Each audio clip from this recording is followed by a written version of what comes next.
ये गर्मी उन्मूलन कार्यक्रम नहीं है, ये प्रतिनिधित्व का बात है, ये अफर्मेटिव एक्शन है। इसको डायलूट करने का प्रयास जो लोग कर रहे हैं वो लोग बहुत ही धूर्त और पाखंडी लोग हैं। जिसकी जितनी संख्या भारी उसकी उतनी हिस्सेदारी, सबकी जनगणना कर दी जाए, सबको उसके हिसाब से अनुपात में भागीदारी दे दी जाए। एक लाइन का सवाल है इसमें, न किसी को कम न किसी को ज्यादा। आप समझ सकते हैं किस हद तक मायावती जी डरी हुई है और किस हद तक अपने मिशन से भटक गई है। तो पहले उनको अपने मिशन की बात करनी चाहिए। राहुल गांधी जी जो बात को लड़ रहे हैं वो इस देश की जनता समझ रही है।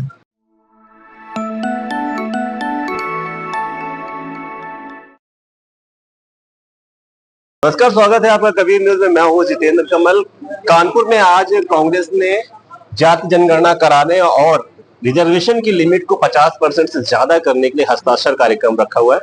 कार्यक्रम एडवोकेट विनोद पाल जी के संरक्षण में हुआ है और मुख्य अतिथि के तौर पर कांग्रेस यूपी के पिछड़ा वर्ग के अध्यक्ष मनोज यादव जी ने शिरकत की है। आज हमारे साथ मनोज जी हैं, कुछ बातें पे हम आपसे बात करते हैं। तो पहला तो एक प्रश्न लग रहा है कि आप पिछड़ा वर्ग से हैं और अध्यक्ष है, तो क्या पिछड़ा वर्ग ही केवल जातिगत जनगणना के लिए आगे आना चाह रहा है और रिजर्वेशन को बढ़ाने की मांग कर रहा है? नहीं, आपके कांग्रेस के पोस्ट की पूरी टीम की ये मांग है। दरअसल रायपुर अधिवेशन में हमारी पार्टी ने जो रायपुर अधिवेशन की प्लेनरी थी उसमें तय किया कि हम इस देश में जातिगत जनगणना कराएंगे, हमारी सरकार बनेगी तो। इवेंट संगठन के अंदर भी पिछड़े, दलित, आदिवासी, अल्पसंख्यक और महिलाओं की भागीदारी सुनिश्चित करने का उसने एजेंडा पारित किया। उसी पर हम लोग लगातार कार्यक्रम किए, पिछला चुनाव भी लड़े और आप देख रहे हो कि लगातार कांग्रेस पार्टी के नेता, चाहे वो खड़गे जी हों, हमारे नेता आदरणीय राहुल गांधी जी हों, प्रियंका गांधी जी हों और भी नेता इस मुहिम को लगातार आगे बढ़ा रहे हैं। तो ये ऐसा कहना कि सिर्फ पिछड़ा वर्ग, चूंकि हम पिछड़ा वर्ग विभाग के विशेष तौर पर जिम्मेदारी बनती है कि इसको आम लोगों में ले जाए, जो कांग्रेस सोचती है, वो कांग्रेस जो करना चाहती है। तो हमारी पार्टी की राय है। पार्टी की राय है, ये राय अजय राय जी की भी है। अजय राय जी क्या जो ये सारे चल रहा है, जो आप एजेंडा लेके चल रहे हैं, क्या वो प्रदेश में उसका नेतृत्व तो करेंगे कल आज को जाति जनगणना को लेकर? अभी पिछले दिनों हम लोगों ने कार्यक्रम रखा था पार्टी कार्यालय के अंदर और उसमें वो बतौर मुख्य अतिथि आए थे। इसके पहले भी हम लोगों ने सामाजिक न्याय सम्मेलन पिछले देखिए, हमारी कांग्रेस पार्टी के अंदर जो राय, हमारा रायपुर अधिवेशन में तय हो गया, पार्टी के हर व्यक्ति की वही राय है और बीइंग अध्यक्ष वो तमाम कई बार वो भी बोल चुके हैं जातिगत जनगणना कराने के लिए हम लोग संघर्ष करेंगे, लड़ेंगे। तो राय सबकी एक है। अजय राय जी का संघर्ष दिखता क्यों नहीं है कि हम इस मोटो पे आके बिल्कुल बात करेंगे? आप तो आ रहे हैं, आप संघर्ष भी कर रहे हैं, जा भी रहे हैं, तो कहीं ना कहीं फिर ये प्रश्न चिन्ह लग जाता है ना कि देखिए, एक प्रदेश अध्यक्ष के बतौर कई मसले, कई जिम्मेदारियां होती हैं। ऐसा तो है नहीं सिर्फ जातिगत जनगणना पे लगातार भाषण करते रहेंगे, अन्य मुद्दों के साथ साथ इन मुद्दों के साथ भी वो चलते हैं और कभी कभी से जो बर्निंग इशू होते हैं उस पर ज्यादा फोकस हो जाता है।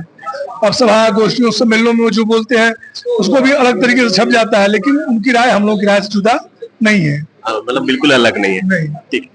दूसरे प्रश्न पे हम आते हैं कि 50% रिजर्वेशन की जो राहुल जी तो कहते हैं कि हमें लागना है, हमें अलग कर देना है पूरी तरीके से। आपकी ये मांग SC/ST के लिए भी है या पूरे बहुजन समाज की, उनकी आबादी के अनुसार उनको रिजर्वेशन मिलना है, उसकी मांग है? ये हमारी जो मांग है वो एकदम सार्वभौमिक है।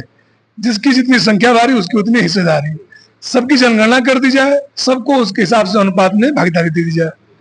एक लाइन का सवाल है इसमें, न किसी को कम न किसी को ज्यादा। अभी के बारे में जो शेड्यूल कास्ट का, हम हालांकि अलग हट रहे हैं लेकिन आप नेतृत्व कर रहे हैं कांग्रेस, तो शेड्यूल कास्ट में जिस तरह से वर्गीकरण का, रिजर्वेशन की बात होती है, उस पर आप लोगों की क्या राय है? क्या खड़गे जी के अलावा कोई स्टैंड नहीं? हम लोग 2 दिन पहले आप हिंदुस्तान टाइम्स में एक हमारी न्यूज पढ़ेंगे तो मैंने उसमें बहुत स्ट्रांग तरीके से बोला था कि ये पूना पैक्ट के खिलाफ है।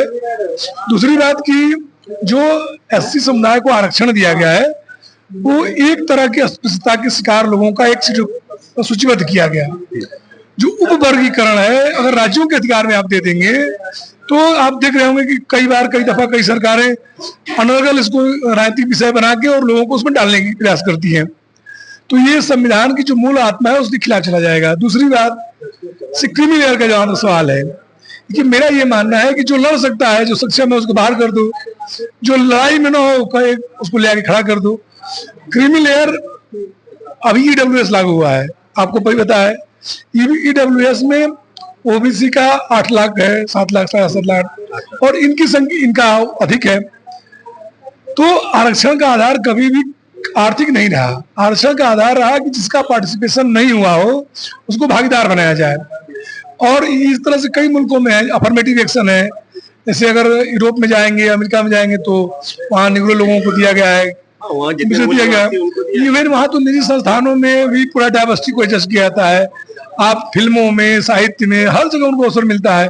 आप जो फिल्मों में देखते होंगे अक्सर ब्लैक के साथ व्हाइट, तो ये उसी की तरह है। अब अगर आप कह दें कि किसी फिल्म अभिनेता ब्लैक है और उसके बेटे को हम नहीं देंगे, या आप कह दीजिए कि कोई पूंजीपति हो गया उसको नहीं देंगे, सवाल वो आर्थिक था ही नहीं। ये तो ध्यान भटकाने के लिए, झोल करने के लिए इस तरह की बातें फैलाई जाती है। आरक्षण, हम ये कह रहे हैं कि आरक्षण अगर आप लागू भी कर देंगे तो 70% आबादी को आप रोजगार नहीं दे सकते हैं। आरक्षण दिया ही गया था कि जितनी जगहें हैं, जितना अवसर है, उन अवसरों में समानुपातिक वितरण हो, सभी वर्गों का प्रतिनिधित्व हो। अब उसको गलत दिशा में ले जाया जाता है कि इनका वो लाभ नहीं हुआ, उनका। ये गर्भी उन्मूलन कार्यक्रम नहीं है, ये प्रतिनिधित्व का बात है, ये अफर्मेटिव एक्शन है। इसको डायलूट करने का प्रयास जो लोग कर रहे हैं वो लोग बहुत ही धूर्त और पाखंडी लोग हैं। मायावती जी का प्रश्न चिन्ह आ रहा है अखिलेश जी के और राहुल गांधी पे कि पूरे चुनाव पर संविधान को लेके घूमते रहे, लेकिन इस पे नहीं बोले। अभी मेरे ख्याल से 1 घंटे पहले मैं देख रहा हूँ अखिलेश जी ने कुछ ट्वीट किया है। ट्वीट क्या फेसबुक पे लिखा है, वो ट्वीट मायावती जी जो बोल रही हैं, एक तो पूरी लड़ाई को, इस देश में लड़ाई 2 तरह के लोगों के साथ है।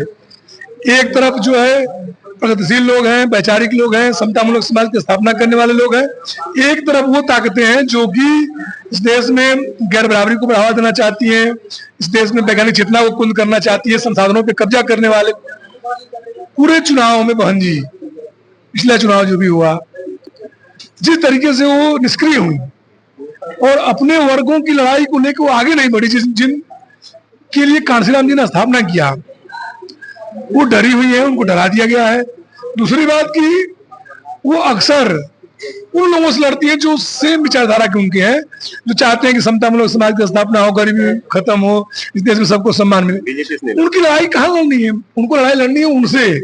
उनके लोगों का शोषण, हमारे लोगों का शोषण हम वो लोग कर रहे हैं, लेकिन वो एक राजनीतिक तौर पे वो एक तरह से कहिए भारतीय जनता पार्टी के प्यादे के तौर पे काम कर रही है। तो वो ये बयान दे सकती है, उनको तो खुला छूट है वो। और एक बता दूं आपको, उनकी आजादी भी तभी होगी जब इस देश में इंडिया गठबंधन सरकार बनेगी। वो आपको पता है कि नहीं, विगत 11 सालों से, लगभग 10 सालों से वो कैद में है। वो लखनऊ की कैद में है, उनकी 4 दीवारी देख लीजिएगा, 11 फीट से ऊपर की है। वो भारतीय जनता पार्टी के इशारों के बिना हिल डुल नहीं सकती है। नहीं तो आप बताइए, कोई भी सार्वजनिक सभा में इतनी एट्रोसिटी हुई, हाथरस में दलितों के ऊपर अत्याचार हुआ, एक वाल्मीकि समाज कहते आगरा में हो गई, राहुल गांधी जी लड़ते भिड़ते यहाँ तक आए, गिरफ्तार हुए। मायावती जी नहीं जा सकती है, सोने का चम्मच लेके पैदा हुई थी, इस समाज के लोगों ने उनको बड़ा नेता बनाया है। तो आप लड़ती क्यों नहीं है? बीच चुनाव के समय में आपने देखा, उनके भतीजा थे आकाश आनंद, भारतीय जनता पार्टी पे हमलावर हो गए, उनको ही घर बैठा दिया। आप समझ सकते हैं किस हद तक मायावती जी डरी हुई है और किस हद तक अपने मिशन से भटक गई है। तो पहले उनको अपने मिशन की बात करनी चाहिए। राहुल गांधी जी जो बात को लड़ रहे हैं वो इस देश की जनता समझ रही है।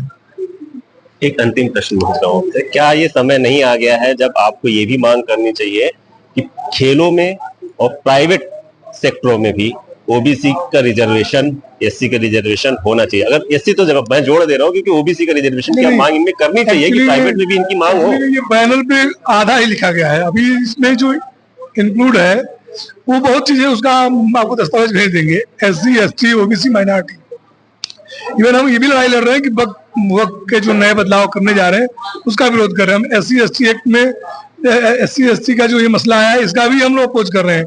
साथ ही साथ हम जो आरक्षण को बढ़ाने की बात ये भी कर रहे हैं, पिछड़े वर्ग की बात। देखिए एक्चुअली क्या है कि हम पूरी लड़ाई को टोटलिटी में लड़ रहे हैं, जहाँ प्राइवेटाइजेशन में और खेल में रिजर्वेशन की मांग का सही समय आ चुका है।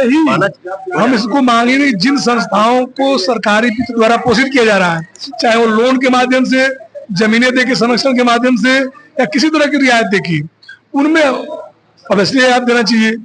और ये इंडिया में ये कहना कि निजी चीजों में आरक्षण नहीं दिया जाता है, एक्चुअली मैं कई बातें कहता हूँ कि आपको सीखना चाहिए बाहर के देशों से।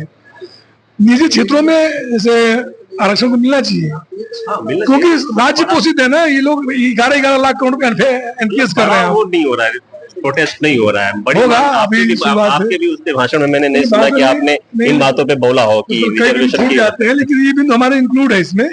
और जब हम लोग व्यापक तरीके से इस पर हम लोग बात करते हैं तो इसको हम लोग लेके चलते हैं आगे। जब आंदोलन करेंगे तो इसको हम रखेंगे। मतलब हम ये मान सकते हैं कि कांग्रेस प्राइवेटाइजेशन में और खेलों में रिजर्वेशन के हक में है। हर जगह जहां भी सरकारी सहयोग से जो भी संस्था चलती हो, लोन भी एक सरकारी सहयोग है, एनपीएस करते वो भी सरकारी सहयोग है, आप जमीन देते हैं उसको भी सरकारी जमीन देते हैं, तो वहां हमका आरक्षण होना चाहिए। एक अंतिम प्रश्न, 21 तारीख को बहुत से दलित संगठनों ने, खासकर बीएसपी ने, इसके विरोध में, वर्गीकरण के रिजर्वेशन के विरोध में देश बंद का आह्वान किया। उसका हम लोग का समर्थन करते हैं और उसमें हम लोग भी शरीक रहेंगे।